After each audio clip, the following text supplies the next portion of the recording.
मागील भागात आपण पाहिले, शलूचा मावस भाऊ समीर दादा त्यांच्या घरी येतो आणि साखरपुड्याला जाऊन आल्याचं सांगतो. तो सांगतो की साखरपुडा झालेला मुलगा निशांत त्याच्या बायकोच्या नात्यातला आहे, तर मुलगी शलूची पूर्वीची शेजारी आणि बालमैत्रीण अचला आहे.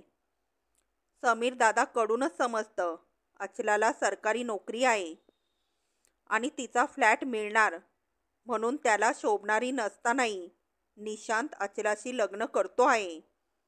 अचलाच्या आयुष्यात काहीतरी विपरीत घडलं आहे आणि ते शलूच्या घरा व्यतिरिक्त कोणालाही माहीत नाही. पण आता काही कारणाने अचलाच्या घराशी असलेले संबंध तुटले आहेत आणि साखरपुडा झाल्यानंतर त्या घटनेचा प्रभाव अचलाच्या भविष्यावर पडू नये म्हणून शलू आणि तिची आई ते समीर दादापासून लपवून ठेवतात. ठरल्याप्रमाणे अचलाचं लग्न होतं. लग्नाला महिना झाला नसताना पुन्हा समीर दादा शलूच्या घरी येतो आणि यावेळी तो अचलाच्या वागण्याची तक्रार करतो. त्याला अचलाचं वागणं चमत्कारिक वाटतं आहे, पण तरी मावशी शलूची आई एका मुलीच्या जीवनाचा प्रश्न आहे समजून काही सांगायचं टाळते. आता ऐकूया पुढे. अचानक या शब्दातच वेळ, काळ आणि प्रसंगाचा परिणाम बदलण्याची जबरदस्त ताकद असते. ते कुठलाही प्रसंग, चांगला वाईट कसाही, अचानक घडतो तेव्हा तो एक चमत्कार असतो. त्याचा परिणाम नेहमीपेक्षा वेगळा, तीव्र, मनावर कायमचा ठसा उमटवणारा असतोच. समीर दादा अचलाची तक्रार करायला येऊन गेल्याला आठवडाच झाला असेल. अचानक आज पुन्हा आला. सोबत निशांत. महिन्याभरापूर्वी मी लग्नात पाहिलेला निशांत तो हाच होता का अशी शंका वाटावी इतका तो बदललेला दिसला. चुरगळलेले भिजलेले कपडे, केस विस्कटलेले, चेहरा ओढलेला, चिंतेत असल्यासारखा, वाढलेल्या खुरटी दाढी, डोळे तांबरलेले, खोल गेलेले डोळ्याखाली दाट काळी काजळी, जसा कित्येक दिवसात झोपला नसावा. 2-3 दिवस पाऊस नुसता ओतत होता. सगळी मुंबई ठप्प झाली होती. रेल्वे बसेस बंद होत्या. रस्त्यात जिकडे तिकडे पाणी तुंबलं होतं. पावसाने जराही उघडीप घेतली नव्हती. उगीच कुणी घराबाहेर पडणार नाही अशी परिस्थिती होती. आता संध्याकाळचे 5 वाजले होते, पण अंधारून आल्यासारखे, रात्र झाल्यासारखी वाटत होती. अशा वेळी समीर दादा आणि निशांत आता दारात होते आणि त्यात निशांत. या अवस्थेत मी घाबरून गोंधळून जागच्या जागी उभी राहिले. त्यांनाही दार उघडण्याचं भान नव्हतं. बहुतेक दोघं खाली मान घालून उभे होते. दार उघडायला गेलेली मी अजून दारातच उभी होते म्हणून बाबांनी विचारलं, शलू, कोण आलंय? तेव्हा कुठे मी भानावर आले आणि त्यांनी दोघांनी मान वर करून दार उघडलं असल्याचं पाहिलं. मी आत वळले आणि ते दोघेही आत आले. ते दोघे येण्यापूर्वी बाबा आणि मी टीव्हीवर पावसाच्या बातम्या पाहत होतो. पण समीर दादा सोबत आत आलेल्या निशांतला तशा अवतारात पाहूनच बाबांना काहीतरी नको ते घडले अशी शंका आली असणारच. बाबांनी टीव्ही बंद केला आणि मला, शलू तू जा, पाणी घेऊन ये असं सांगून आत पाठवलं. दोघे यंत्रवत आत येऊन मान खाली घालून बसले. मी पाणी आणून ठेवताच निशांतने ते लगेच घटाघटा पिऊन टाकलं, जशी त्याला पाण्याची अत्यंत गरज होती. पण तो तहान भूक विसरला होता. त्याला कुठे आहोत याचंही भान नव्हतं असं दिसत होतं. समीर दादा तसाच बसून होता. तो बहुतेक आई बाहेर यायची वाट पाहत होता.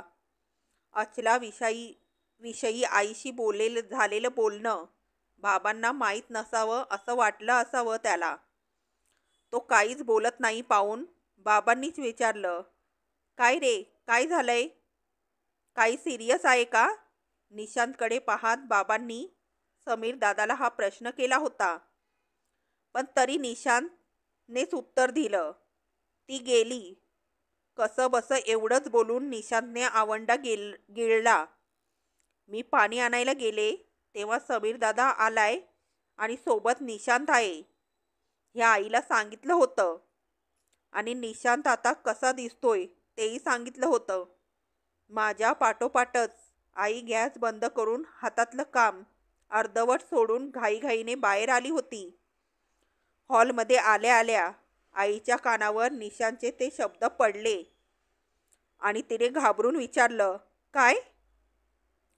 समीर दादा आता इतक्या पावसात अशा अवेळी आणि निशांतला सोबत घेऊन आलाय. म्हणजे अचलाबद्दल काही बातमी असेल असं वाटलंच होतं. निशांत अचला गेल्याबद्दल बोलतोय, पण म्हणजे ती त्याला सोडून गेली असेल असं मला वाटलं. पण आईला तसं वाटलं नसावं.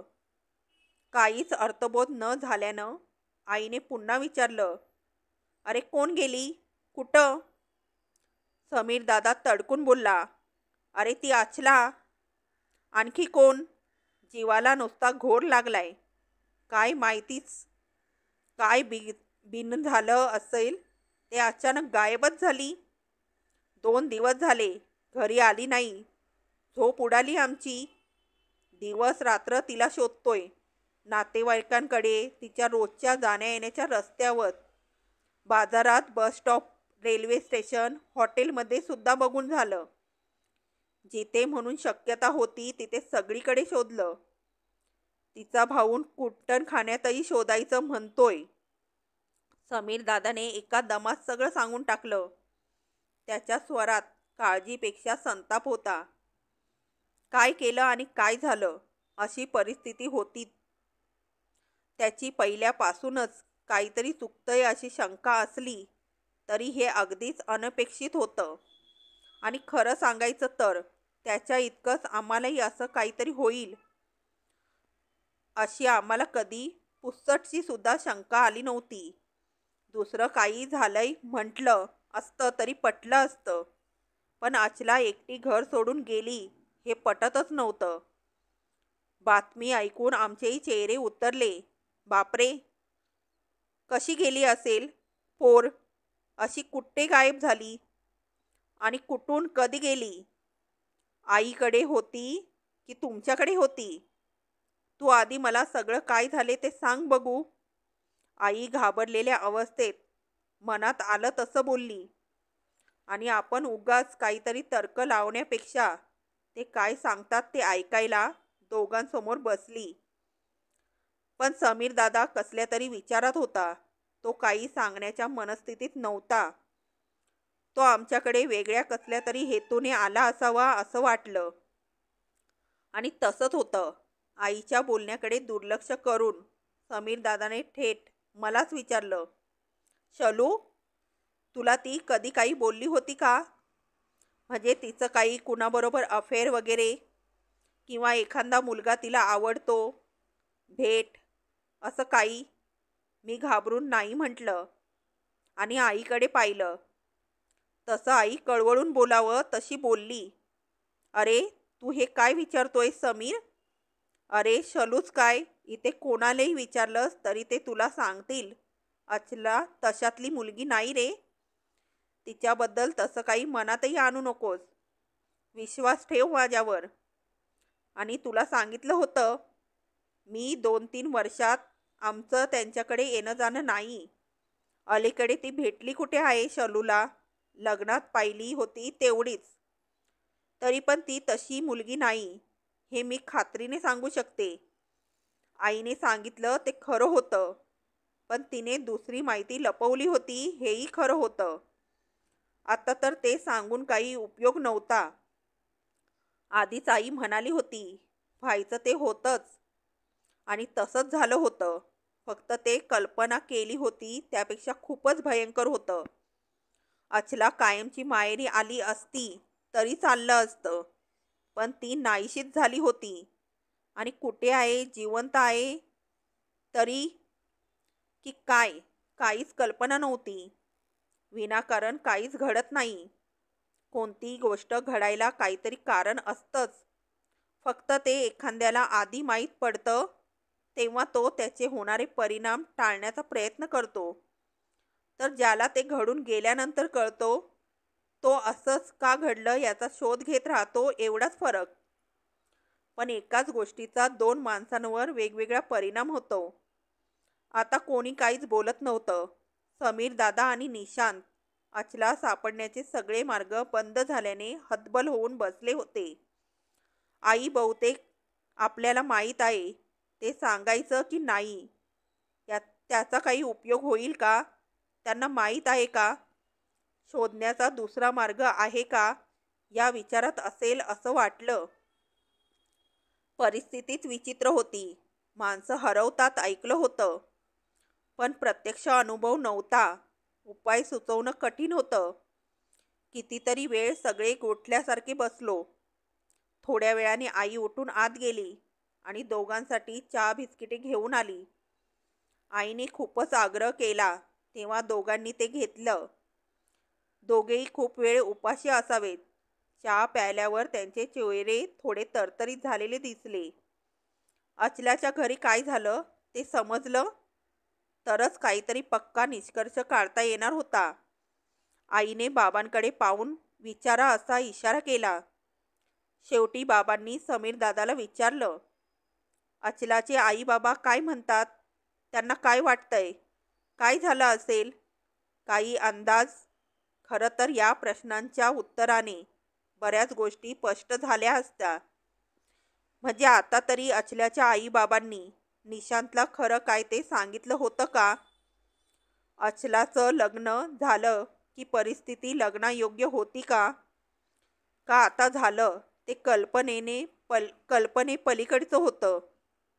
हे खरं असलं तरी आम्ही ज्या अवस्थेत अचलाला पाहिलं होतं त्यावरून तिच्या आईबाबांना तरी हे अजिबात अनपेक्षित नव्हतं. ते काहीतरी लपवतायत असं वाटतं. एकदम समीर दादा असं बोलला आणि इतक्या वेळ हरवल्यासारखा गप्प बसून असलेला निशांत भडाभडा बोलायला लागला. हो, मला पण असंच वाटतं. लपवतायत काहीतरी. इनफॅक्ट मला वाटतं असं काहीतरी होईल याची त्यांना कल्पना होती. मी पाहिलं ना, ती घरी आली नाही याचा आम्हाला धक्का बसला तसा त्यांना नाही बसला. आम्ही सांगायला गेलो तेव्हा त्यांना अजिबात आश्चर्य वाटलं नाही. तिची आई पटकन म्हणाली, तरी मी म्हणत होते इतक्यात लग्नाची घाई करू नका. याचा अर्थ काय? याचा अर्थ सरळ आहे. तिच्या आई बाबांनी समजून उमजून तिचं लग्न घाईघाईत लवकर उरकलं होतं. आता ते का ते त्यांनाच माहीत. पण म्हणजे मुलगी तयार नव्हती म्हणून तर सारखी माहेरी जात होती. तिला नसेल लवकर लग्न करायचं. त्याचाही काही कारण असेल. मला संशय आला होता. काहीतरी भानगड. मी सांगत होतो. समीर दादा बोलायला थांबत नव्हता. आई काय बोलावं कळत नव्हतं. अशी पाहत होती. समीर दादाची शंका खरी होती हे माहीत होतं. तरी त्यावर आमच्याकडे काहीच उपाय नव्हता. अचलाच्या आईबाबांनी निशांतला फसवून त्याला कसलीच पूर्वकल्पना न देता त्याचं अचलाशी लग्न लावून दिलं. हे खरं असलं तरी जे झालं त्यात अचलाचा काहीच दोष नव्हता. ते तितकंच खरं होतं. आता ते सगळं सांगून फक्त आरोप प्रत्यारोप होणार. बिचारी अचला कुठल्या परिस्थितीत असेल माहीत नव्हतं. ती स्वतः कुठेही जाणं शक्य नाही. कोणीतरी फसवून जबरदस्तीने नेण्याचीच अधिक शक्यता होती. हे आम्हाला माहीत होतं. म्हणून आता तिला शोधून त्यातून सावरण्यासाठी मदतीची गरज होती.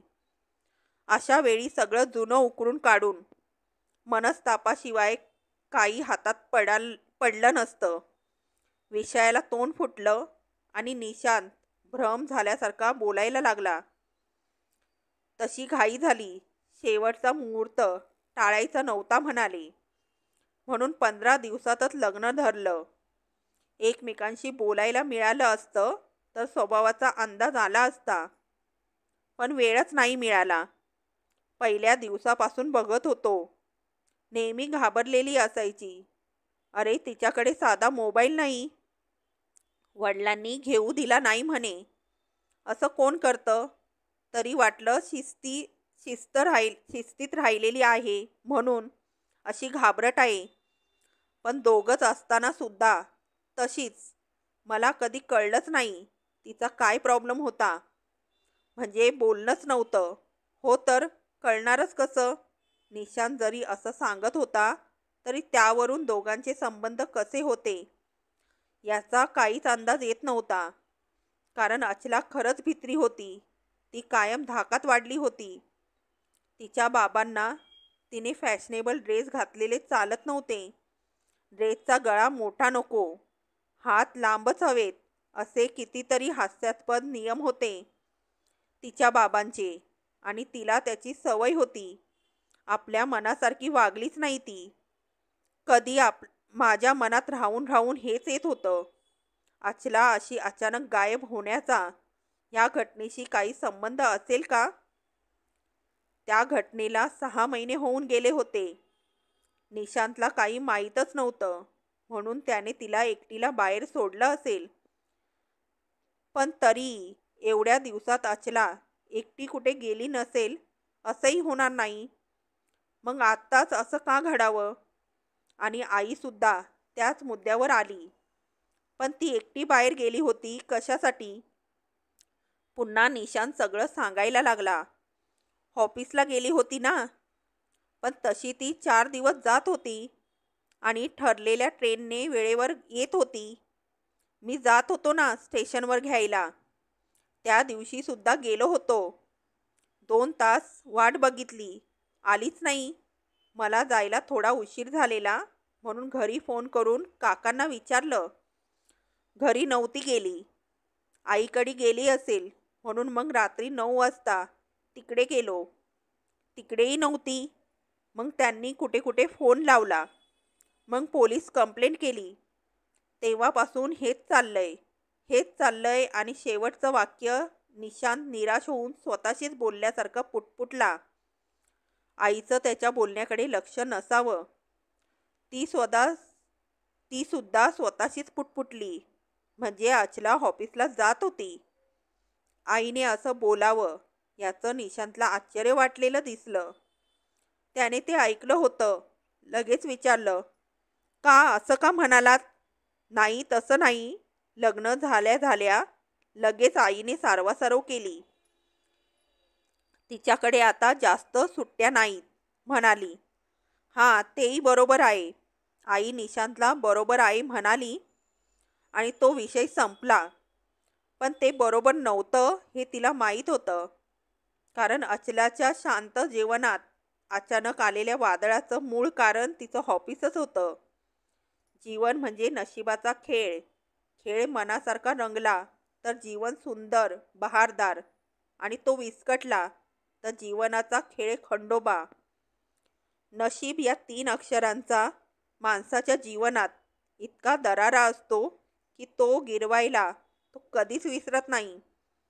काही झालं म्हणजे, चांगलं झालं वाईट झालं तरी ते नशिबानेच झालं असं म्हणतो.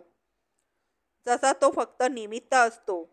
या सगळ्या खेळात अचला सुद्धा फक्त एक निमित्त झाली. त्या घटनेला आणि तिच्या आयुष्याचा खेळ खंडोबा झाला. अचला कोर्टात टायपिस्ट होती.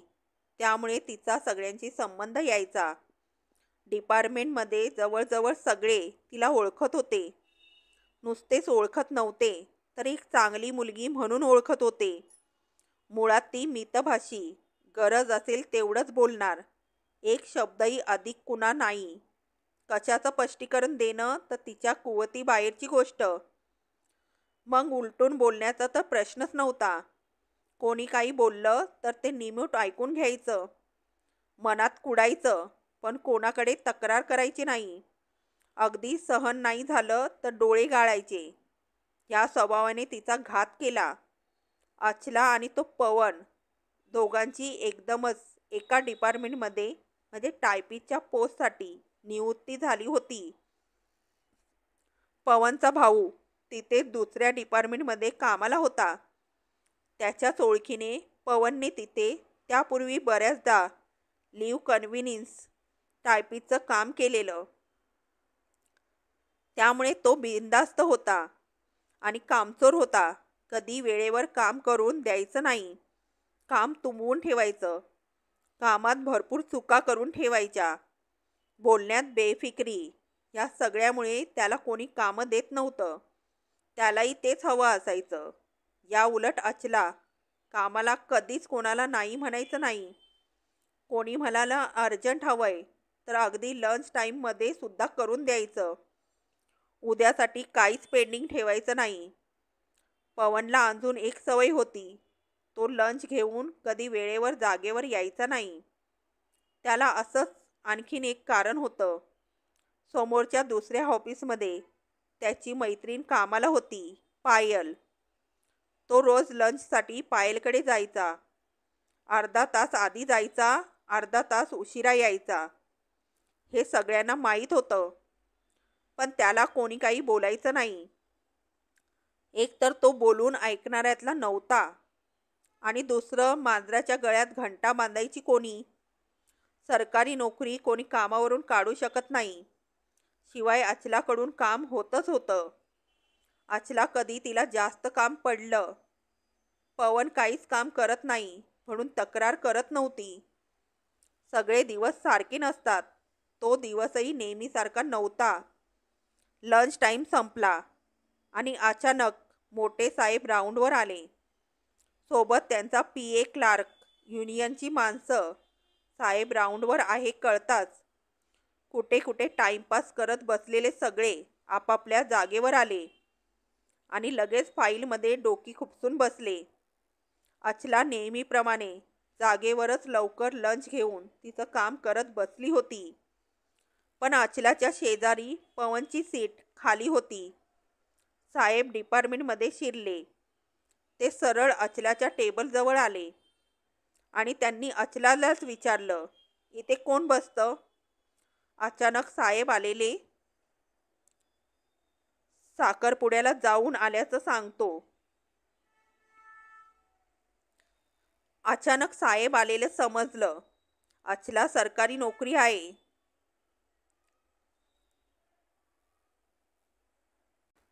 अचानक साहेब आलेले पाहून गोंधळलेली अचला काही न बोलता तशीच उभी राहिली.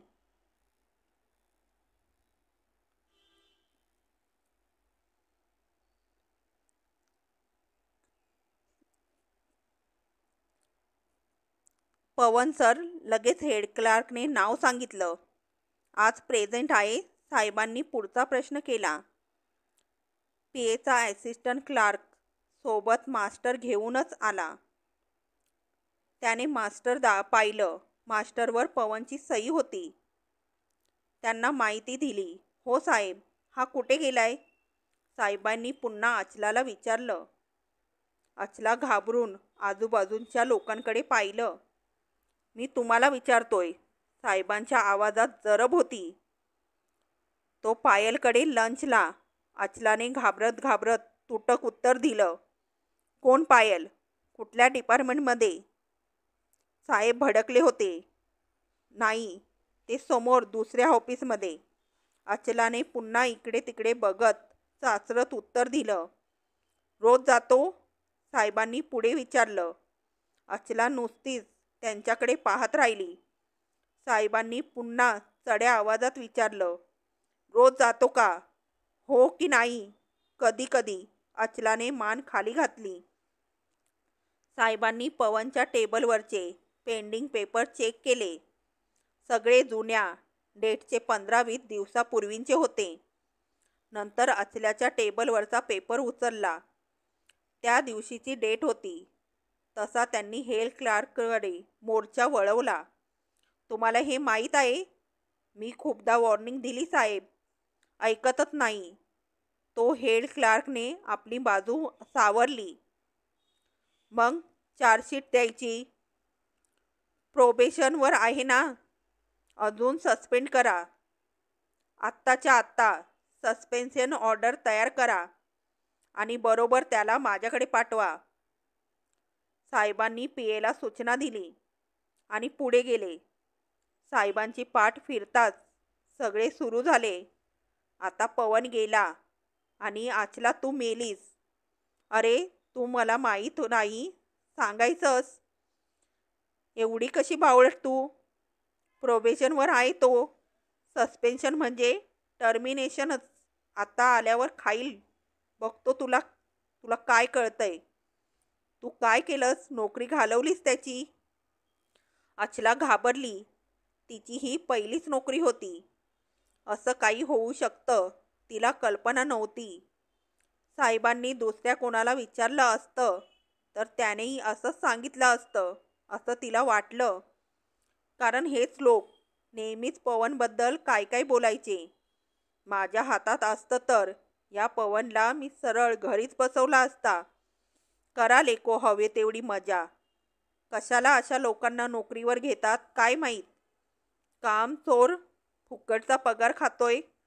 अशा लोकांची भरती करायची आणि वर म्हणायचं सरकारी ऑफिसमध्ये वेळेवर काम होत नाहीत.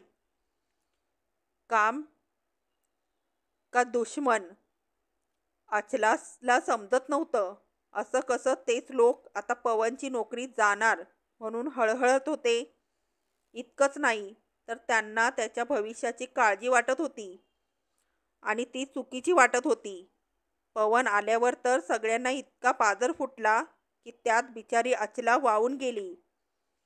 एकटी पडली. तिच्या बोलण्याला तोडच नव्हती. तर काय बोलणार. पवन तर तोंडात येईल ते बोलत सुटला. मंद आहेस का ग तू. अरे एरवी तोंडावरची माशी उडत नाही. माझ्या पायचं नाव घ्यायची हिंमत कशी झाली तुझी. हिला भाव देत नाही ना म्हणून जळते माझ्यावर. किती साधी दिसते पण महावस्ताद निघाली. आता माझी नोकरी गेली तर बघ मी काय करतो. तुला बरबाद करेन. कुठे तोंड दाखवायच्या लायकीची ठेवणार नाही. सांगून ठेवतो. पवनने तिला फक्त मारायची शिल्लक ठेवली होती पण त्याची गरजच नव्हती. शाण्याला शब्दांचा मार. तशी अचला ही शब्दानेच घायाळ होणारी मुलगी होती आणि झाली सुद्धा. अचलाने जाणून बुजून काही केलेलं नव्हतं. तिला खोटं बोलता आलं नाही आणि आपल्या बोलण्याचा इतका विपर्यास होईल याची तिला अजिबात कल्पना नव्हती. पण घेणारं कोणी नव्हतं म्हणून अचला एकटी पडली. आता पुढे पवन काय करणार आणि अचलाला काय होणार हे जाणून घेण्यासाठी ऐकत रहा ऐलमा पैलमा.